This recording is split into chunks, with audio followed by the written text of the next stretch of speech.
This podcast is audio stories composed by students of the University of Canberra's Faculty of Arts and Design, based on interviews and conversations with members of the local Canberra community. Episode 8. I'm passionate about making films. Been making films ever since I was in year 8. I moved to Canberra studying Bachelor of Film Production. Originally studying Bachelor of Business, but I found myself over through 1 year meeting new people with the same passion kind of pushed me forward to explore film further.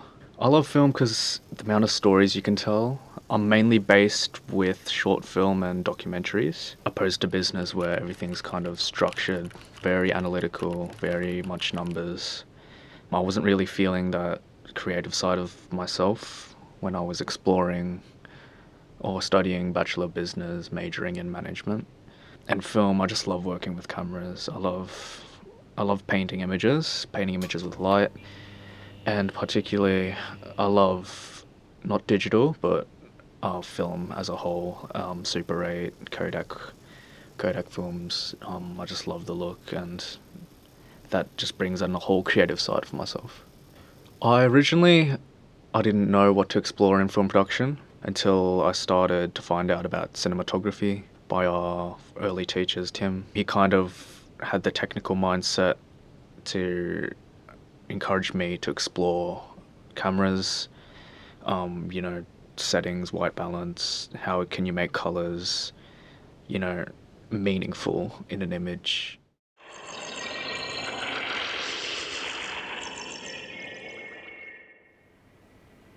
My name's Tom. I really miss my old house.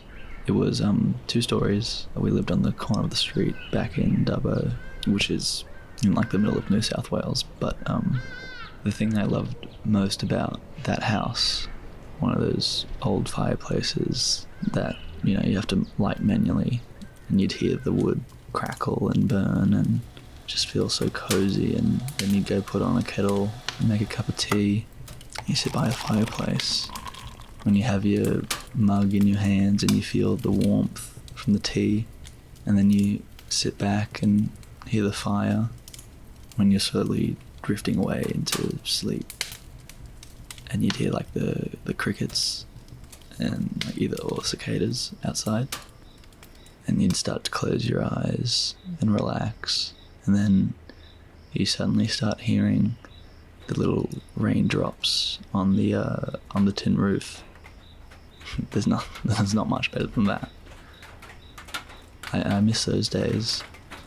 I hope when I'm older that I want to be a good father. I want to be better than my dad, but if I have kids, I can give them the same, because that was something that's really special to me. So I first started water polo when I was in year 7, about 12 years old, and I'm still playing water polo today at age 26. I was really excited to start a team sport, so when the opportunity came up, I took it with both hands. The basic rules are that you can only use one hand to throw and catch the ball between you and your teammates, and it's the first to get a goal. So my typical position that I play is goalkeeper. Probably my most memorable moment would be playing over in New Zealand for the gold medal match. I managed to save the final goal, which then I threw down to one of my teammates at the end, and she scored, meaning that we won the gold medal game against the Australian Olympic team. I think I've faced multiple challenges while playing water polo, from the really early morning starts, dragging yourself out of bed to be in the pool at 6 a.m. in the middle of winter in an outdoor pool. To overcome that, I think it's been really important to have that strong sense within your team of who you are and what you're striving for. I think it also helped me grow into a more confident person outside of the water. Obviously, I still get quite nervous. I'm a human being, but I know I'm physically strong enough in the outside world to continue doing what I want to do. Water polo in the mornings in summer is absolutely amazing. The sun's just coming up, you hear the birds while you're there putting in the hours to try and be the best that you can be in a sport. Any advice that I would give to someone interested in playing water polo for the first time would probably be, you'll make mistakes, but the important thing is, because you're in a team, lift others up because they'll lift you up as well.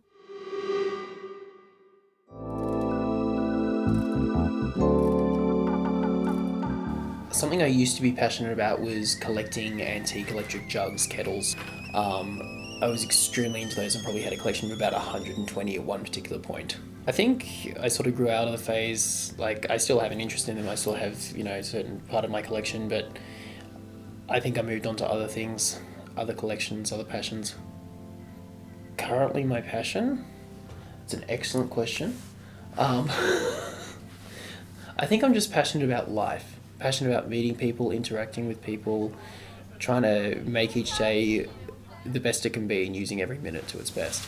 One thing that I'm not particularly passionate about in life is the lack of sleep. Working 2 jobs and trying to finish my degree, I don't get a lot of sleep time, and I'm not particularly passionate about the lack of sleep, but it's one of those moments in life where you just sort of have to roll with it and embrace everything else to its fullest and know that this season will pass. The degree that I'm currently studying is a Bachelor of the Built Environment Architecture.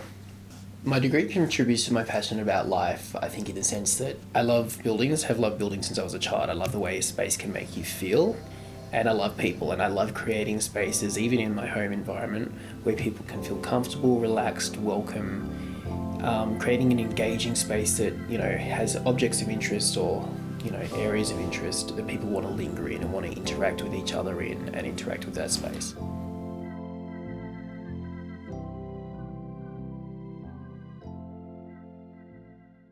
D&D, I always like to think of it as a cooperative storytelling experience where the game master creates the skeleton of a story and then the players, they add the meat to it. The game master's job is to improvise fun interactions and create quests, and then the party's job is to have fun and enjoy the world and add richness and depth to it, and you do that through rolling dice and making decisions as a group and as an individual.